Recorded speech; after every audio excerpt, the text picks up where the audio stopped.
Fala pessoal, eu sou o Diego Souza, esse é o nosso canal Falando de Flu e no vídeo de hoje nós vamos falar um pouquinho sobre o dinizismo. O que aconteceu? Será que é o fim do dinizismo? Será que o Fernando Diniz vai conseguir dar a volta por cima? Mas antes de mais nada, se você não é inscrito ainda no Falando de Flu, se inscreve, dá essa moral pra gente. Se você gostar do nosso vídeo, compartilhe com a galera, no grupo do Fluminense, com todo mundo que você conhece e ajude o Falando de Flu cada vez mais a adquirir mais amigos para estar debatendo aqui sobre o Flu. Então, vamos falar agora um pouco do Fernando Diniz no Fluminense. O Fernando Diniz chega no Fluminense logo após a saída do Abel Braga. No momento a gente estava muito chateado pela eliminação na Libertadores, o time ia mal na Copa Sul-Americana, o Abel Braga pega e pede demissão e vai embora do Fluminense e chega o Fernando Diniz. O Fernando Diniz chega com uma revolução no estilo de jogo, o time começa a emplacar, o time começa a decolar, ganhar, e a expectativa batendo lá em cima, tipo, eles vão ganhar a Copa do Brasil, vão brigar em cima no Brasileiro, e ele conseguindo extrair o melhor de muitos jogadores, como por exemplo, o Manuel, que estava jogando pra caramba, John Arias, Paulo Henrique Ganso, Germán Cano fazendo bastante gol, André, ele potencializou demais o jogo do André, e o time teve uma crescente muito alta. Eu até lembro de um jogo que eu estava no estádio, Fluminense e Atlético Mineiro, que foi um jogaço 5-3, e daquele jogo pra lá, eu falei, caraca, ó, esse ano acho que vai. E eu encontrei com um primo meu um dia na rua e ele falou assim, cara, eu não me empolgo mais muito com o Fluminense não, que eles começam crescendo demais e depois tem uma queda brusca. Eu falei, pô, não, esse ano não, pô, o Fernando Diniz tá lá, vai conseguir equilibrar o time. E é o que a gente tá vendo, ele tinha razão, o time teve uma queda muito grande, uma queda violenta, onde a gente foi eliminado da Copa do Brasil, no jogo de volta horrível que a gente fez um jogo aqui no Rio, muito bom, que era pra gente ter enfiado 3, 4 no Corinthians e com a classificação garantida.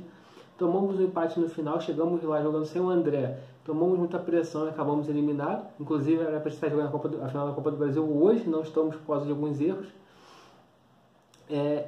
Mas o que a gente pode pontuar do dinizismo? O que o Diniz é responsável, o que ele não é responsável, o que a gente pode analisar da queda do Fluminense? Então, a gente fala, o Diniz chegou e conseguiu mudar o time, dar um jeito do time jogar. Não apenas no jeito do time jogar, mas o time jogar bem, o futebol vistoso, o futebol que nos dá uma alegria de ver jogando. Aí, daqui a pouco tem a queda. Vamos primeiro. A eliminação da Copa do Brasil, a gente pode botar um pouco na conta do Diniz, porque ele colocou o Wellington no jogo de volta e ele ficou com medo. Outro erro também que eu acrescento ao Diniz nessa queda do time do Fluminense, a insistência com o Felipe Melo na zaga. O Felipe Melo não tem condições de jogar mais. Ele está muito mal fisicamente, ele não consegue ter o mesmo rendimento físico dos outros jogadores, então não tem como a gente ficar insistindo com o Felipe Melo. Outro ponto também, Diniz, dificilmente ele roda o elenco, então ele tem um time titular muito bem treinado, mas quando ele precisa trocar, não tem, o time não é entrosado. E um dos principais fatores que eu acredito dessa queda do Fluminense é a questão física. Os caras jogaram muito, e esse ano é um ano de Copa do Mundo, ou seja, o calendário é reduzido, então os caras jogavam um jogo atrás do outro, durante muito tempo. E agora eles estão sentindo a questão física. A gente pode observar o jogo do Fluminense, cara. Os jogadores não estão conseguindo correr igual corria antes, aquele futebol de aproximação não consegue correr igual corria antes, por quê?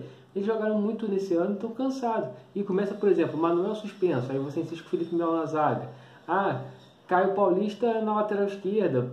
Eu também, é uma coisa que eu não vejo muita lógica, porque todos os jogos que eu vi do Cris Silva, ele tem o mesmo nível do Caio Paulista. Então, para mim, eu jogaria com o cara de ofício, mas falar agora também é fácil. Quando o time estava alavancando, o Caio Paulista na lateral esquerda, a gente não falava nada.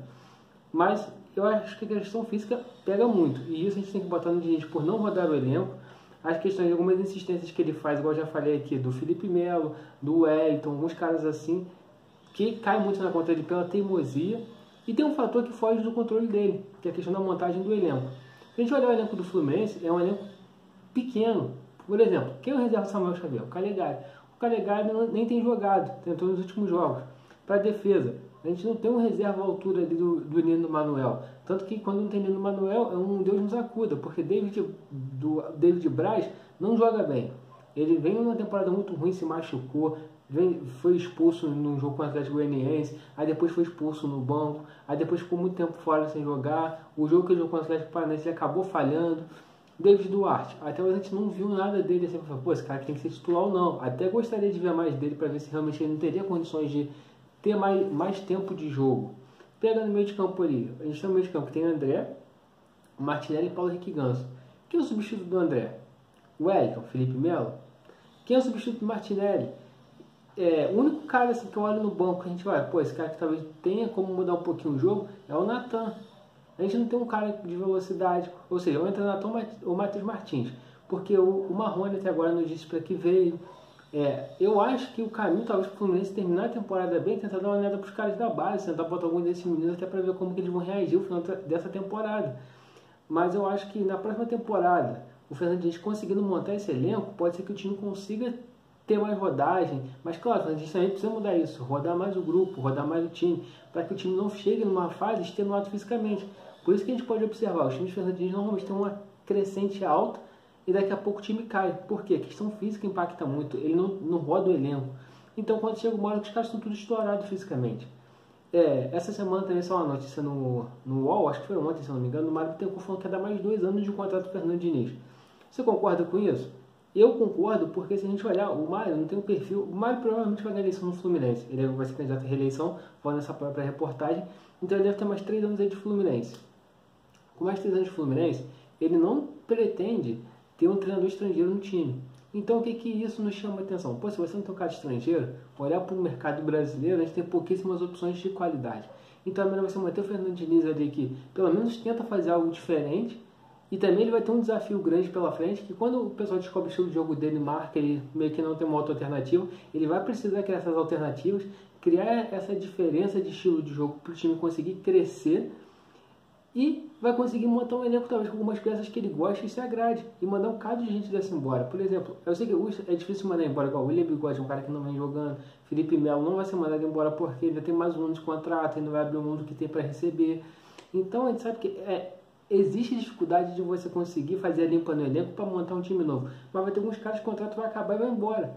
E ele vai poder pedir algumas peças, por exemplo, pontuais para conseguir reforçar esse elenco no estilo de jogo dele, da forma que ele gosta. Só que, lembrando, ele tem muito mérito de a gente estar nessa posição no campeonato, porque ele conseguiu extrair o melhor de muitos jogadores. A sequência que a gente passou invicta foi fundamental para a gente estar nessa posição. A gente chegar até a semifinal da Copa do Brasil também foi fundamental. O trabalho feito por ele, por senão a gente teria caído para um Cruzeiro da vida, num jogo duro, não sei o quê. E a questão da gente estar também na parte, até 3 rodadas atrás na vice-liderança do Campeonato Brasileiro, também tem muito mérito dele. Mas também tem o demérito dele, de insistir em algumas coisas que não precisa insistir. E de conseguir também criar variações de jogo, porque quando o time está sendo pressionado, ele não está tendo outras alternativas. E isso vai ser que ele vai ter que conseguir se reinventar, recriar. Subir para marcar pressão, então a gente vai optar por uma bola longa. Ele vai ter que criar alternativas para o seu time conseguir sair jogando, mesmo quando o adversário já sabe o estilo de jogo do Fluminense, ele conseguir mudar e conseguir variar. Então esses são os desafios dele. Mas, entre as opções que a gente olha no mercado e dar 2 anos de contrato para o Fernando Diniz, eu prefiro muito mais isso. Lembrando que a gente já deu 2 anos de contrato para o Roger Machado. Então, entre Roger Machado e Fernando Diniz, eu prefiro o Fernando Diniz do Fluminense.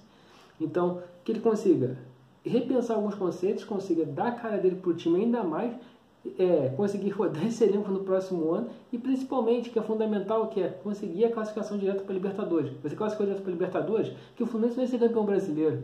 Mas se você consegue classificar direto para a Libertadores, você tem como planejar um ano mais tranquilo, você vai saber quanto que você vai ter, pelo menos a primeira fase da Libertadores, em questão financeira, e vai conseguir olhar para o elenco, olhar para os caras da base e ver de uma forma diferente para conseguir montar esse time. Então, pessoal, esse é meu vídeo de hoje, falando sobre o dinizismo. Se você gostou desse vídeo, deixa seu like, compartilha nos grupos do Fluminense. Se não é inscrito no Falando de Flu ainda, se inscreve e deixa nos comentários o que você acha que aconteceu com o dinizismo. Até a próxima, pessoal!